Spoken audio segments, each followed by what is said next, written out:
Good evening. For the first time in almost 2 months, Hong Kong has observed a weekend of mass demonstrations without any violence or any tear gas being fired. Organisers say the pro-democracy march, which was not approved by police, attracted 1.7 million people. SBS reporter Omar Dabbagh joins us now live in Hong Kong. And Omar, you were at the march, so tell us, what was the atmosphere like?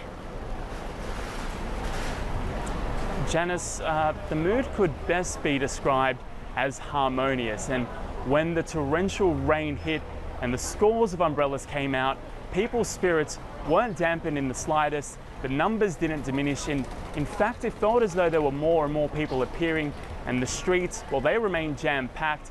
There were entire families here, there were grandparents, toddlers, and people that were talking to us were talking about the sense of pride that they had, that they felt as though that they knew they were a part of something special, and they were proud that the weekend passed without violence in their latest act of defiance against police in what was a very powerful message of peace.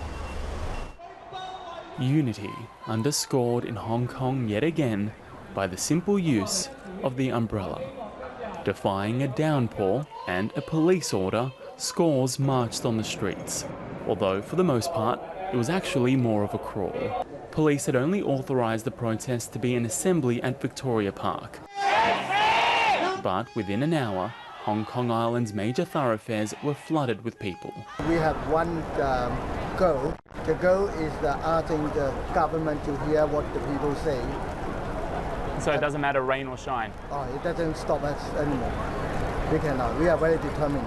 Organisers asked protesters to remain peaceful, rational and non-violent to legitimise their bid for further democratic freedoms.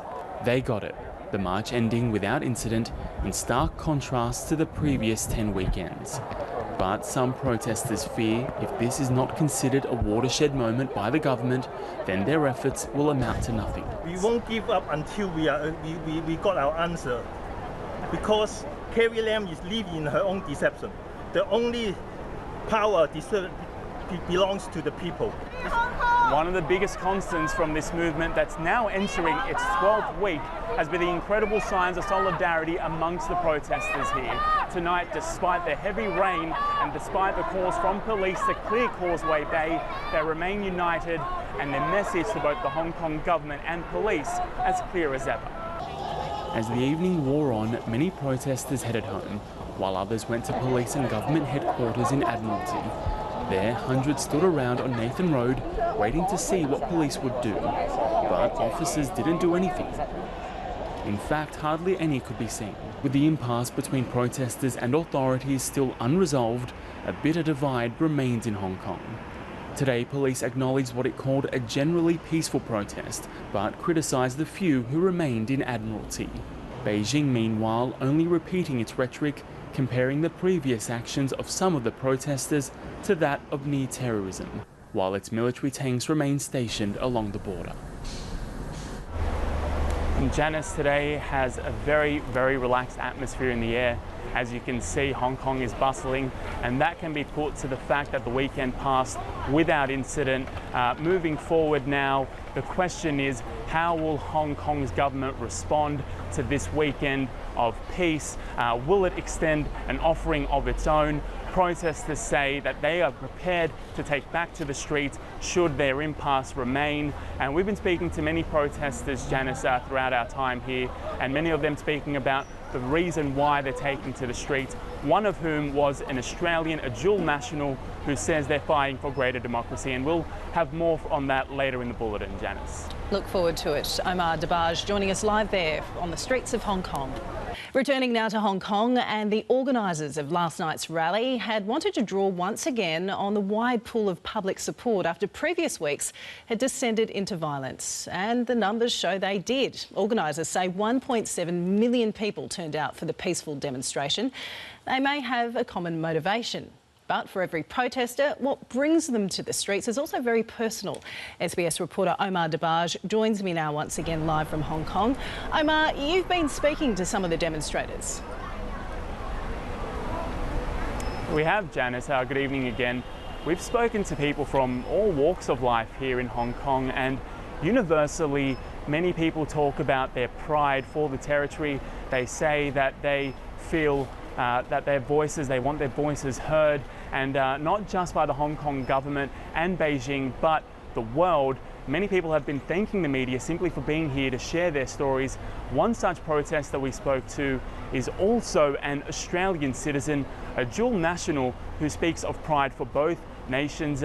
He says he's fighting for a fair go, protesting to uphold Australian values of democracy here in Hong Kong.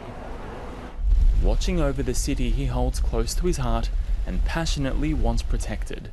Afraid of retribution, SJ is speaking out against the Hong Kong government and Beijing without revealing his identity. He says he's just one of millions in the territory, part of a protest movement sparked by a now shelved bill that would have seen some people extradited to mainland China. Because I think it's doing something that's right. It's about standing up for liberty and dignity and justice. The bill that the government is trying to pass is just wrong. Sending people overseas for extradition is fine, but you send it to China, which has one of the worst human rights record, and then you have a 99.9% of conviction rate.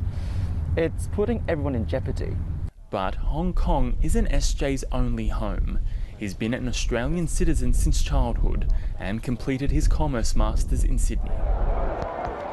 He says he's been fighting for greater democracy in Hong Kong and a move away from Beijing since moving back to the territory in 2012, a cause he believes makes him a true Australian.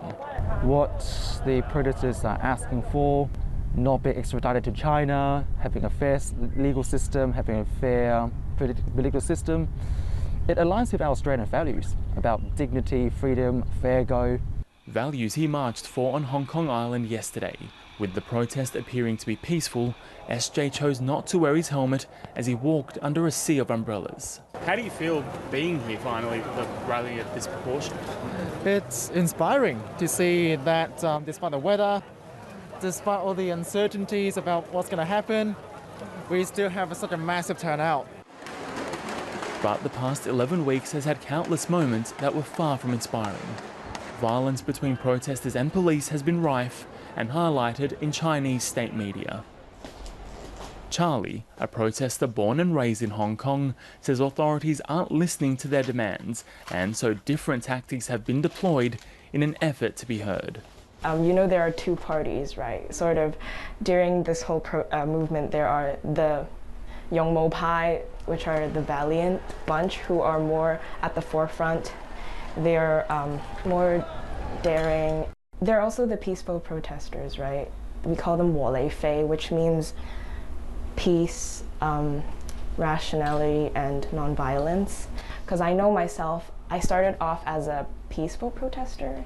However, I feel like that role does not necessarily have to stay the same. Sometimes I will go to the front, I will help with tying the road, the blockages. If you have long umbrellas, I will help shelter those who are tying from surveillance cameras. It's a spectrum, and it's kind of depending on that day whether or not if I agree with the general direction of the movement.